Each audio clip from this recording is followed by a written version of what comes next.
Good afternoon, and our today's question is appointment power functions of conciliator. In Indian law, the Arbitration and Conciliation Act 1996 provides a clear framework for how a conciliator is brought into a dispute. मतलब कैसे किसी conciliator को dispute के अंदर बुलाया जाता and what they are empowered to do और वो क्या करते. The process is designed to be less formal than arbitration. मतलब ये जो प्रोसेस रहती कंसिलिएशन की ये लेस फॉर्मल रहती as compared to arbitration focusing on persuasion. So persuasion meaning समझाना बुझाना, मतलब समझाना बुझाना चलता है इसके अंदर रैदर देन एडजुडिकेशन. मतलब जैसा कोर्ट फैसला सुनाता है इसके अंदर फैसला नहीं सुनाया जाता, दोनों पार्टीज को समझा बुझा के एक सेटलमेंट पे पहुंचाया जाता. Appointment of conciliator, section 63 and 64. The appointment process is based entirely on the consent of parties. मतलब सबसे पहले कंसेंट देने को होना दोनों पार्टीज़ ने कि हमें कंसिलिएशन में जाना है, हमें कंसिलिएशन थ्रू डिस्प्यूट को सॉल्व करना है. दोनों पार्टी का कंसेंट ज़रूरी है. एक पार्टी कंसेंट दे रही एक नहीं दे रही तो वैसा नहीं चलता. Number of conciliator, section 63.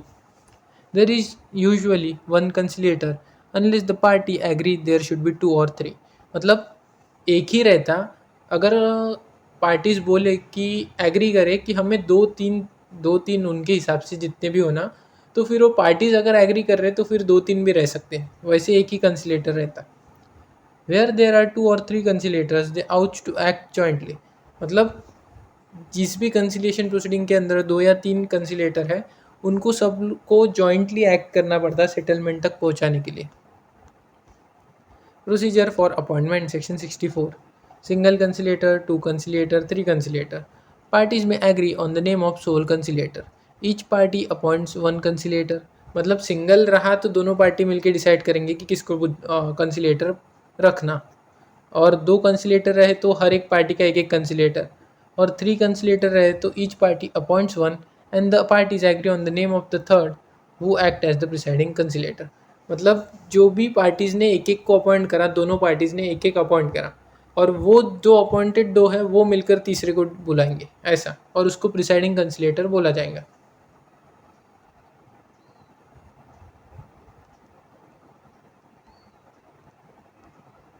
Institutional assistance.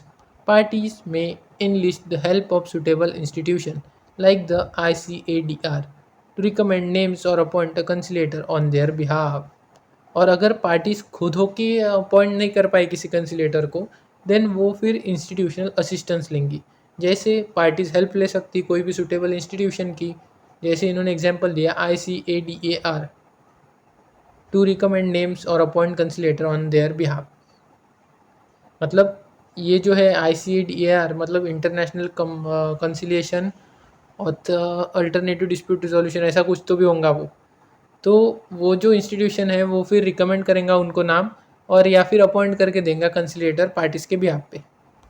Powers of conciliator. तो अपॉइंटमेंट देखा, अभी पावर्स देखते. While a conciliator cannot pass a mandatory order like judge, they possess significant procedural powers to steer the dispute toward a resolution. मतलब कंसिलेटर के पास कोई ऐसी power तो नहीं कि वो ऑर्डर पास कर सके जज जैसी, बट उनके पास सिग्निफिकेंट प्रोसीजरल पावर्स रहती है जिससे वो डिस्प्यूट को इस तरीके से घुमा सकते हैं ताकि वो एक सेटलमेंट तक पहुंच जाए. Power to regulate procedure. सबसे पहली power, they are not bound by the CPC और the Indian evidence act. They can conduct the proceedings in a manner they consider appropriate taking into account the circumstances of the case. मतलब वो बंधे हुए नहीं है किसी भी law से, मतलब CPC से या फिर एविडेंस एक्ट से. वो अपने मन से प्रोसीडिंग चला सकते जो भी उनको सही लगे, जो भी मैनर उनको सही लगे, और जो भी केस के सर्कमस्टांसेस है उस accordingly. Power to meet separately, caucus.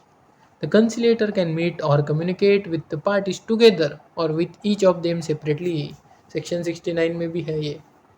तो कंसिलेटर चाहे तो दोनों पार्टी के साथ साथ ही में कम्युनिकेट कर सकता, मतलब दोनों पार्टी को एक ही दिन एक ही टाइम एक ही जगह बुला के सामने आमने सामने बैठा के कम्युनिकेट कर सकता, या फिर दोनों पार्टी को अलग अलग दिन बुला के या फिर अलग अलग जगह या अलग अलग समय बुला के उनसे बात कर सकता है. मतलब आमने सामने नहीं, क्योंकि मोस्टली क्या होता है पहले उनके बीच में डिस्प्यूट है, अगर वो आमने सामने बैठे तो वो खुल के बात नहीं कर पाते कंसिलेटर से, तो इसके कारण क्या होता है, ये कॉकस के कारण जब कंसिलिएटर किसी भी पार्टी से सेपरेटली मिलता है तो वो खुल के बता पाती पूरा dispute.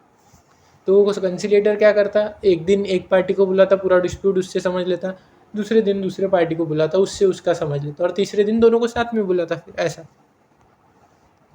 Power to request information. They can ask parties to submit written statement, evidence and document to understand the fact of the dispute.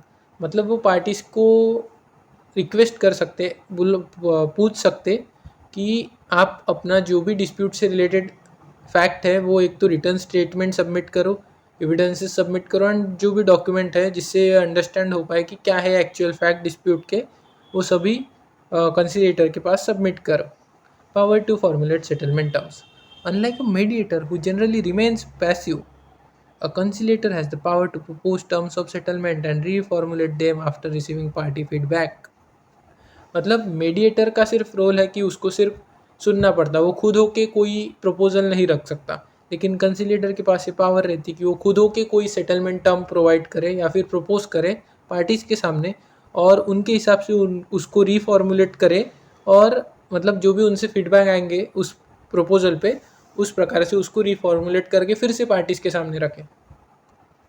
Power to disclose information. If the conciliator receives factual information from one party, they may disclose it to other party, so the other party can explain.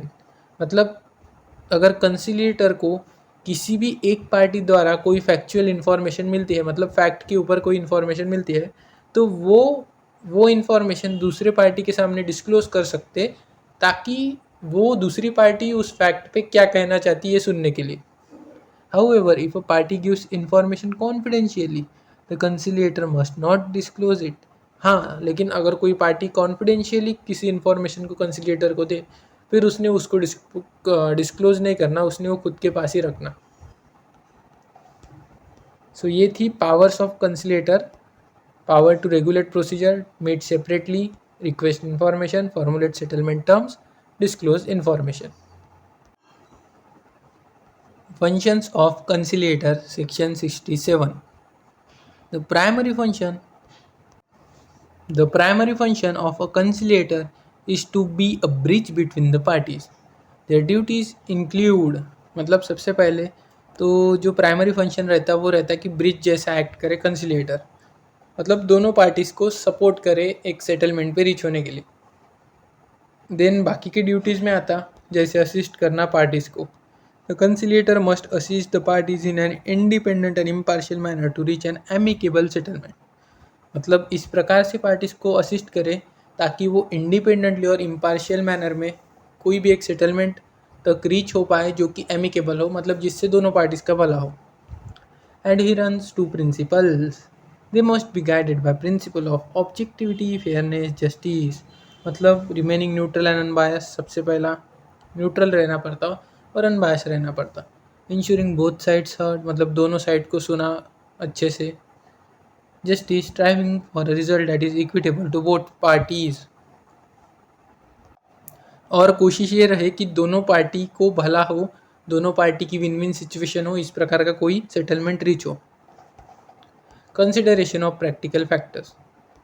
In performing their functions, the conciliator must consider right and obligation of party, usages of trade, business customs, the circumstances surrounding the dispute, including any previous business practices between the party. मतलब जब वो उसके function perform कर रहा हो कंसिलेटर, उसने ये तीन चीज़ों को ध्यान में रखना. एक तो अधिकार और जो ड्यूटी है पार्टीज़ की वो, या फिर जो मतलब वो तो रखना ही, और उसी के साथ साथ जो बिज़नेस के कस्टम्स है जिससे रिलेटेड डिस्प्यूट है उनको, और जो सर्कमस्टांसेस क्रिएट हुए थे उस डिस्प्यूट के दौरान, और कोई अगर पार्टी का प्रीवियस बिजनेस प्रैक्टिस चल रही होंगी कोई, मतलब दोनों पार्टीज़ के बीच की, तो वो सभी कंसिडर करें. Encouraging compromise. At any stage of proceeding, the conciliator may make proposals for settlement. These proposals do not need to be in writing or accompanied by statement of reason. मतलब कौन सी भी stage में जब भी कंसिलिएटर को सही लगे वो प्रपोजल रख सकता सेटलमेंट का पार्टीज़ के सामने, और वो proposal do not need to be in writing, मतलब राइटिंग में होने की कोई ज़रूरत नहीं, और accompanied by statement of reason, मतलब उसके रीजंस की भी कोई ज़रूरत नहीं कि हम मैंने इसी वक्त क्यों प्रपोजल रखा, मेरे को ऐसा क्या लगा, रीजंस वगैरह की कोई ज़रूरत नहीं। Summary of role, feature description, nature of role, facilitative and evaluative, मतलब सजेस्ट सॉल्यूशन, सॉल्यूशन देने का काम करता, सजेशन देने का काम करता सॉल्यूशन का। Independence, must disclose any circumstances likely to give rise to justifiable doubts about impartiality, मतलब पहले ही बता देना अगर ऐसा कोई डाउट बाद में क्रिएट हो कि वो इम्पार्शियल वगैरह लगे, तो मोस्टली इंडिपेंडेंट रहते वो।